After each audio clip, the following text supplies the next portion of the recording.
Yo, mema mo akwa abashronko so ediaba POG Media so mesre sasa fei and I say waba jumadi no so obe subscribe like jumadi and share na ma for friends and can be kindly click on the notification bell no so send be the any news be out platform no so a onso wo hunu de airco ene de air ba yen ko yen sim ne find some do na no embrewa eye Addai Nimo ya nim say na oye frankatuni edema anase wa ginamu apre as a frankatuni at the NPP amanyoko no odin sem dodo na aba betudwa papa no utmu se wapa aba pa yi ayin some odi tudwa no say we expose NPP here to say Angṛ ye be ko ne akwa akuti Addai Nimo some odi tudwa yai NMS start NPP sem ne free statement ora Francis Addai Nimo issue or say committee 40 na ye chirichirim then you see the tripura then the more your more party omodimwa to what the ideals the principles idea ijina support NPP one what you see pa was a press statement on NPP primary following broad consultations, advice from my team members and careful reflections on the current circumstances of the party. I have decided not to contest the NPP presidential primary scheduled for January 31st, 2026. The decision is founded on the following. 1. Inappropriate political timing, January 31st, 2026 for the conduct of the presidential primary. 2. The top-down approach to internal party contests, which has been severely criticized by many party stalwarts, including myself, as politically imprudent. The seeming inclination and bias of party executives towards one candidate. The unreasonable and unhealthy monetization of our internal policies, as evident in the astronomical amount of 4,600,000 Ghana cedis being demanded from each aspirant. These factors, I believe, undermine the foundations of our internal democratic culture and place unethical emphasis on money rather than competence and winnability. For the ora Addai Nimo na oye kane mampon MP ano gina osungogoko amenyo dimu eko gina edi nkunimu no de owo kanyina ne se eye MPP aba omode ba beyi frankatuni no ananka ono eka hono watwe ne ho after one na busua ne nkofo no di dwuma nyina adwene nsem no na de enti a wo twe ne ho ne se abra mo so de 21 January no enye abra pa ebio ye to akoyi ye sida ya ye kwa kobo chance esoro ansa de aba be foundation wo se sabi adwene bi anim enya dia na nkofu bebre kasa tia nanso essence omoyadi ompese omode boa one particular candidate wa mbone di na so bi Bawumia eno de okodigare botoma wono ne sura ahano yesinipen ye beka chew ana de atwa ne nsunu mu kura ne se party amumundumi ntua party officers ka me person be ba di o mamu a wo se me engineer Addai Nimo the last time we engineering work on guy Angṛ for 6 billion I just said billion what me machine share I say 4.6 million Ghana cedis. That is 46 billion all cities. No me question sir. To be machine because me feel say you know pick from 100. Yes. Oh file 500. Yeah. Say beyond that obviously development fee way and TV Addai Nimo time mamponsika 4.6 million. Eva mremo na mongonkodi Addai Nimo pe ko brenda point SSK. Wahenya mieni kwa brand Japan tumi ahenya mieni atam 4.6 akoma ngofo se omunkodi no gonya 0%. Hey! Also akwere. What time 4.6 million? na se scan one for kwampa President Komine Japan. Oh he might say me wa fire extinguisher wa fear ade. I can't imagine. So what file? Kwabena no credit di ka. Kwabena diska we ko. Ai, we asi we pa ehu. Nti Anybody Kennedy so the akọ. One so time for point. So the ko ena so Bawumia be ko. Ono so ko. Aye. Any Africa ko bia mu be di pa. Sisi ke ba go ma council. When you move ya mu ba because we go siaga. So ti ase. Okay. Die wo mu nyina ne se party no elusu focus. Te se de na Ivan e kan. Okoku na odi ntwa. Oba akire. Oba be bokombo na ahwe de e coach wonti a e ma odi nkuku. Yeah. Okoreti wi a na afi wahwe se wa koyi kanini. E hye na nkasa ahwease. Ye ma aboso ka na se ye nko magazine kura go hwehwe mu. Se pass na enfa ne se ye yakwa pass na hye. Ni ahyehye hye no ye wi a ye the driver ye be pet driver ni amara betin we di omo ko pet driver na ko pet driver ni wi a e shebe no ba beka. That is the situation with the NPP now because say plan bi ani mu ntin amanyo mo na omo ye ni nyina no en paso and ento hwe omo so a e de omo asisi o besom ko e betu franka no a eye obienu a wo kire adwene mu oduru bebi a Ghana eduro no ye betumi de ye free ye how you mu so be catch me say one kasa why your private business. You see there is a difference, people must get the concept right. There is a difference between public interest and public interest. Public interest. So we are Angr a private interest benefit ni nyina no e ba wan kasa ho ana oba bedi o man ni mu a wo Ghana man nyina o tu wana monto ni nyina ye se ne be ya Ghana fo nyina no be dey ensa be ko ma no and this obi ba no obetun hu si so wo ye public worker.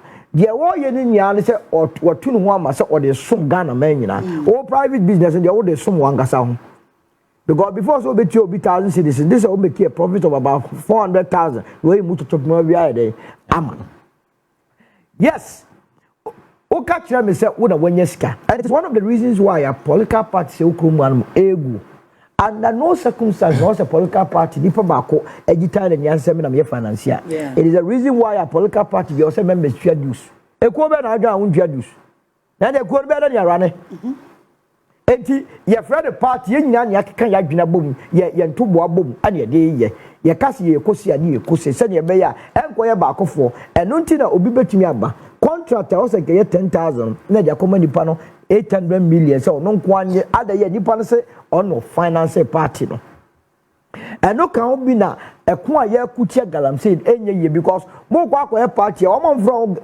financiers o mo ko mo ye galamsey fu no mo kwa jiska no mo di aba tu wie na se o so ko galamsey a no mo fresh any party na ref se ska abagie no ye ne galamsey fu na de ma tu be na ani akon tu bo se na de bia ye se ye kon ya no na so no e form no bibie ni wa ye de e koso now o se kwa ko yi kandidi mpapa mpanimfo a munyina matere afie duo no na moko ka we ya o se we bonini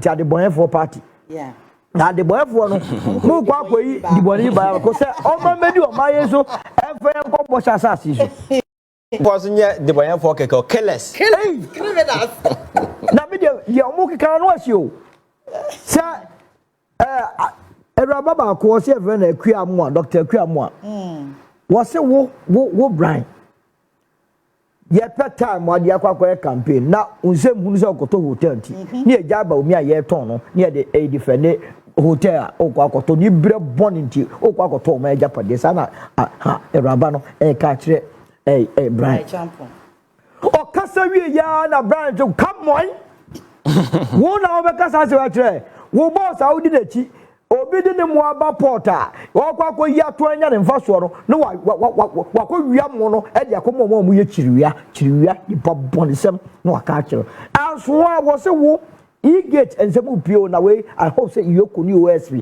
omutie o se e-gate ko ye o boss Bawumia o inflated by $240 million we wo mo de free ase be keka as a come on PDS ye tina Akroma kan say adefo o boss no na di animo ye wura Bawumia tie bass na say dabi mo ya ma Kennedy so fan hodi wo Kennedy Akroma contract pele Paul tele wo mu nyina wo na wasesa fa ho o sori ana mo we ana mo so om di abono na ye ne ye pe kronkron ni amana be di animo a na yenya wo mu nyame ya adoma mo aba be ka kire se omo ya adeboyefo a ebe ye gay na wo wadwene ho se wo a woto a wo pe mpuntu abra bom wakwa akofa deboye ndi se o mediwe no do be kwa hemfa me obi ti so Bawumia. I'm very surprised when you could draw a form. Oh, because the point is that before so begging was of a form, I was so good to me answer 170 questions now. You see, why yes, one share answers our questions are already that the summer best ever chasing is Sana, the Waton. As they would to me, 170 questions. And we ask why I can cry, yeah, try to degree. No, yeah, 170 questions. Now we say 170 questions. When we are 170 questions, question one ground side, the stability of the city. Unya kwenyano, and as ubedi o minus so. Let the city to the dollar 1:4.2. Yeah. At a point that what come here at the Akko, your friend say 1:17 cities. Now, Sarkozy will answer. Now, over Ebisata, as some we are saying, I say, Hopa, no, but just about Nakasa Rofa, that is a summer with you when yes, papa. Say somebody chasing. I was chasing because that's you were not fair to him. Okay, the same inflation. And Misata bon wanya de that time 2016 thereof no the inflation 15.4%. At a point to Bawumia, what to become inflation could do 54% to Akroma. Unya answer that question way e be ye den na sama nche su ma play nonsense. Talk ya here. Enunti ono enisa go fa form. Brian de eye me nwanwa. Se na hotedi na so pese best so. Obviously, best he was at a point no contested to be the flag bearer of the NPP. Either than that, he must not conceive the idea. Kennedy, dear, oh my Ghana, oh president, I said, look at you about your community drinker. What's so you brother? It would make a simple. Oh, what's one? No, be or no catch a party for the NPP. So must be a Jimmy. What's Jimmy? I don't know why I even belong to that party. Nana the obeda could do with him. You see, people must respect themselves. Being a flag bearer, no, and yeah, Juma obia the between here. We hear some level of temperament. Anna, you see, you're preparing. Oban wadia you're lacking to say. You need succession plan. No. All the political parties, you know, you omungrum, oko Singapore. NDC the same thing. Obi. Singapore were there for the junior ministers. Okay. And the minister no, from special assistant one. Only junior ministers. And to both Akwada the finance minister chi. The political party or shadow. And the Gabo say, MPP your shadow finance and you scoring points. You meticulous training. You expose you to the world. And Akroma will be one by expose you no. Now or your negotiation mami no mean. Because Obama be Akroma hanamo. O PF play mana ministers ni atu camera e twa picture na ahakwa na utwa picture ni de okoso ene go negotiation so okọ ya de okay bia o yes no akosa ba. That is why you have bogus money a contract Akroma yankofo no kwa ya boka ya na o magiatum. We don't have people who have strong negotiation skills e betumi gina na so mo mind say no say because you are building your capacity. Ya bedi obi a ane namu sante beduru on ma obi office o man wa bo man kro no nya bibia hye ne nsem no o se me pese me di o man nim. It has become monetization wa wo sika entiene obi wa adwene mu do pa on men politics.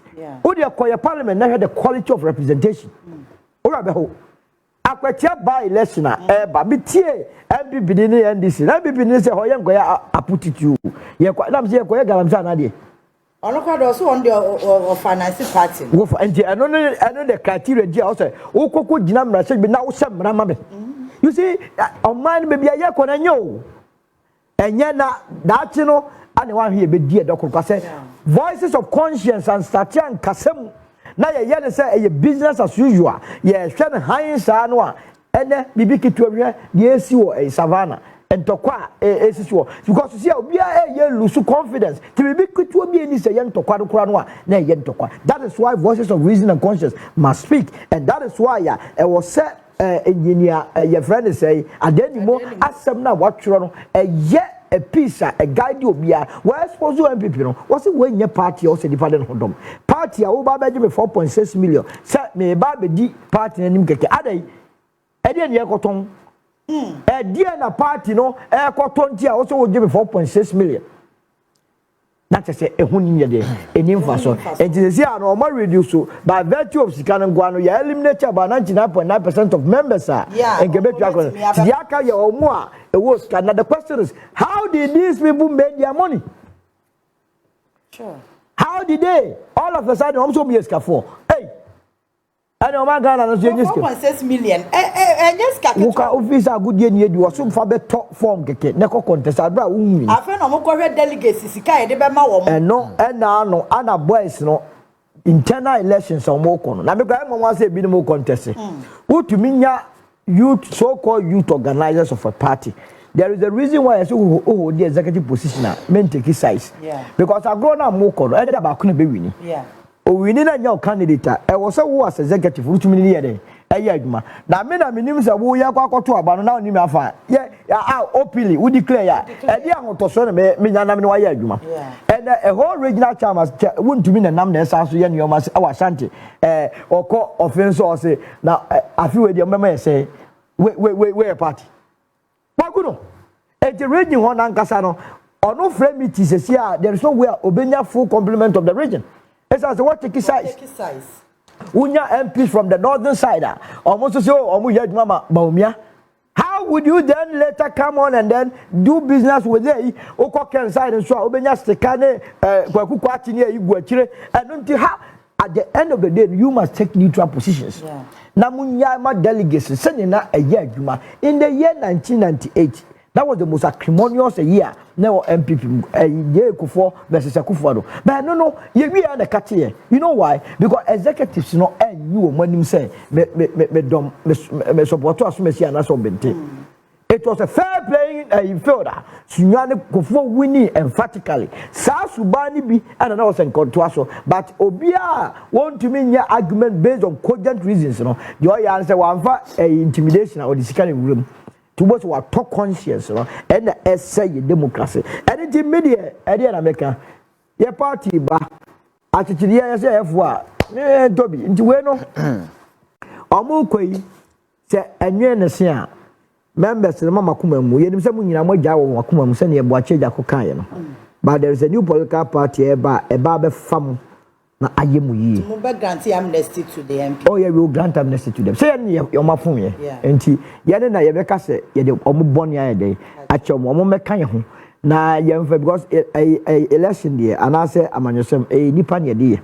So I say, and Nipano, or on your class a dear, you did not your mum ran a day. I hear you cry. You be a our party. Sunny and them says, yeah, your muye. The man is away, or Kennedy, or Brian, or Edutumaka, Bawumia for a party, no. Or Monancasa creature party or Magin. Many baby was free. Your candidate promised NPP say, obey deliver Zongo votes, Muslim votes, and Northern votes. The whole country, Bawumia. You or family no near day, bro. Must also subscribe, like it, media, and share them out for friends. When can be kindly click on the notification bell. So send a bear.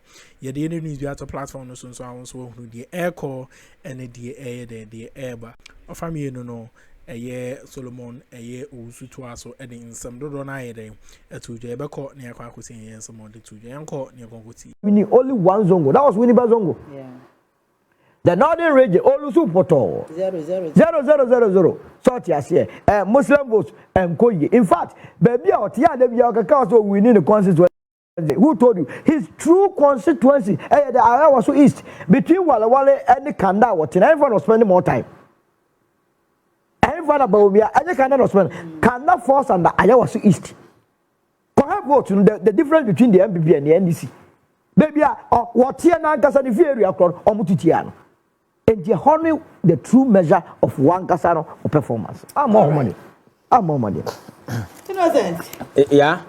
Overcall rate so direct and episode. I think I mean touch it on the way. We are not to also the rate. Yes. I think it's sad. It doesn't matter maybe a Ujida across the political divide because Your democracy, some of these institutions like political party, must be very vibrant and very strong in Nimo or Moye. But when they begin showing signs of intellectual weakness in this fashion that we see within the NPP, breaking the heart of Obia all love for Ghana's democracy. Because, so we have Obi to say, Papaya or Kasai Addai Nimo. Yeah. So, Oshana, you been about catch us that this person is a presidential material. Of course. Maybe Nimno. And so deep. But from afar, you could see, Yakasa Obia, yes, Uhuna, you been about catch out. So, being president, and ya pray you. Sometimes I remember when Obama was a senator. Yeah. Oko deliver the way your friend say, Oko mass speech or baby. Only speech in a man for tagging is that this young man should be president of America. And truly, on the one and the other Babituru has saying. Because a whole package. You embody, you demonstrate, you live it. And it is not difficult to connect that dot to say that Nipa way can be president. I remember Abra and Mels F.R. Mahama said the running mate. Yeah. There were a lot of people who said Mahama ran for president. I'm not about man because it is a fine presidential material as a foreigner. But in recent times, I think that the quality of men, I say, I said, I said, monetization, and Obia Kofa can be so again the Sika. The next thing about the team said, I want to be president because we think the presidency doesn't come with the responsibility. But the Akuffo Addo be Ghana for issue or no hand jet in them where being president was satisfying that childhood fantasy. Say, Minyesika may president, and that is what is motivating these people. They are failing to realize that leadership is a whole package. It's a responsibility-oriented kind of something that you must be somebody on top of your game, being able to think ahead, inspire and get people together, build a nation for the next generation. So I'm part of it, but I don't blame these people because both political parties, NDC and NPP, when it comes to grooming leadership, and yet priority. If you go to China, you cannot just out of the blue come and lead the country because. Or mine on the blueprint of what they call, of course, backed by an ideology. They don't want any external person to just pop into the space and all of a sudden jettison the whole roadmap and then be doing something different. So they consciously train the people.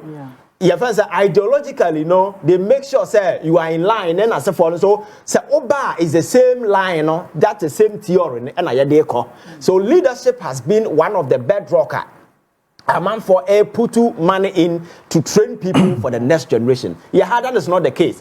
Obianya to your hand of us here, Ninria Baba, Nadam for as a forum, as to whether there is competence or not in as a forum. Now, Akroma Yeti, one will be celebrated, Obinim Yansa, now people have went, almost celebrated Obida.